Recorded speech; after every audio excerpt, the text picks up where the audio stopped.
Laupäeval esietendab siis Rakvere teatris Hanno Vägela hobune, kes kaotas prillid ära. Aga miks üldse hobusel on prille vaja? Hobusel on väga põnev amet. Tema ametiks on hobuse raamatute lugemine ja nende kohta arvustuste kirjutamine. Ja nagu paljudel inimestelgi on temal prillid. Ja kui ta need prillid ära kaotab, siis ta on küsimuse ees, siis mida edasi. Ja vaagides erinevaid lahendusi, kus ta leiab, et tsirkusesse ei taha ratsahobuseks ka mitte ja vorstivabrikule müües ta ju ei saa seda raha kasutada. Tuleb tal järsku suurepärane mõte, natuke kirjanduslik, et tema läheb laia maailma õnne otsima.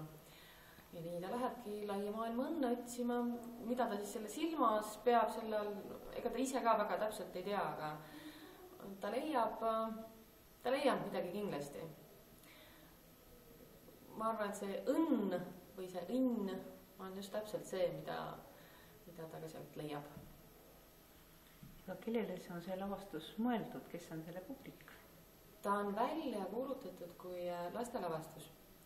Aga mida enam meil on läbimänge, mulle tundub, et see on ikkagi kogu pere lavastus, kus ka täiskasvanud saavad midagi iseendale. Väike uba on ka täiskasvanutele täiesti olemas. Aga miks sa arvad, et see köidab niisugune väikseid?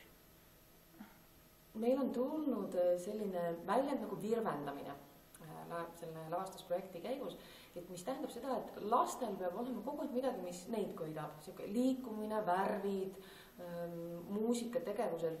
Ehk siis mulle tundubki, et selline, võib-olla ka see loomade selline, kuidas see välja tuleb, nende karakteri loome on väga põnev. Et täiskasvanud leiavad sealt väga selliseid endale mõeldud selliseid vihjeid ja allusioone saab tekkida sealt. Ja lastele on kõik see värv, suurepärane kunstlik Nele Sooveli on teinud imeilusa lavakujunduse, kus on värve ikka päris kõvasti ja Martin Kuningas on teinud originaalmuusika ja need lood on tõesti väga-väga nakatavad. Ja siis on ikkagi see, kuidas Rakvere teatri näitlejad lahendavad neid loomi. Seda tasub vaatama tulla kõikidele. Mida sa tahad lavastusega hobune, kes kaotas prillid ära öelda? Minu jaoks on selle lavastuse kõige suurem mõte see, et inimene või siis loom, olevus peab tahtma märgata enese kõrval sõpru. Et sõprus ei ole midagi sellist, mis on väga enesestmõistetav. Et sõprus mõnes mõttes tuleb välja teenida või tekitada läbi ühiste kogemuste, olgu nad siis negatiivsed, positiivsed. Ja järsku sa märkad, et see, kes võiks olla sinu, ütleme pigem vaenlane või see, keda sa hästi ei usalda, järsku ta on su väga hea sõber.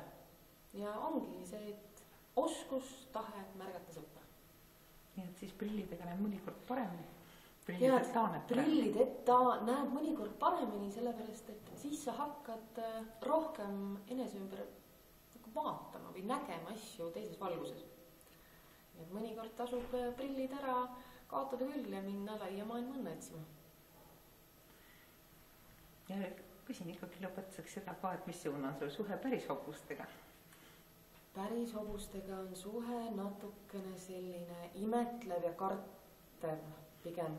Et hobune on väga suur ja võimas loom ja sa pead jällegi tema usalduse või sõpruse ära teenima, et selline ühekordne kokkupuude või ratsutamine. Kõikidel hobustel on väga erinev iseloom, nii nagu meie hobusel. Et tuleb olla, esmalt tuleb olla ettevaatlik, aga kui sa saad selle hobusele sõbraks, siis on kõik väga hästi. On sul meie sõber hobune? Ei ole, seda ei ole. Ta tuleb siis? Ma loodan, et meie lavastuse hobune, et ka ühel päeval või mina tema kohta väga sõber.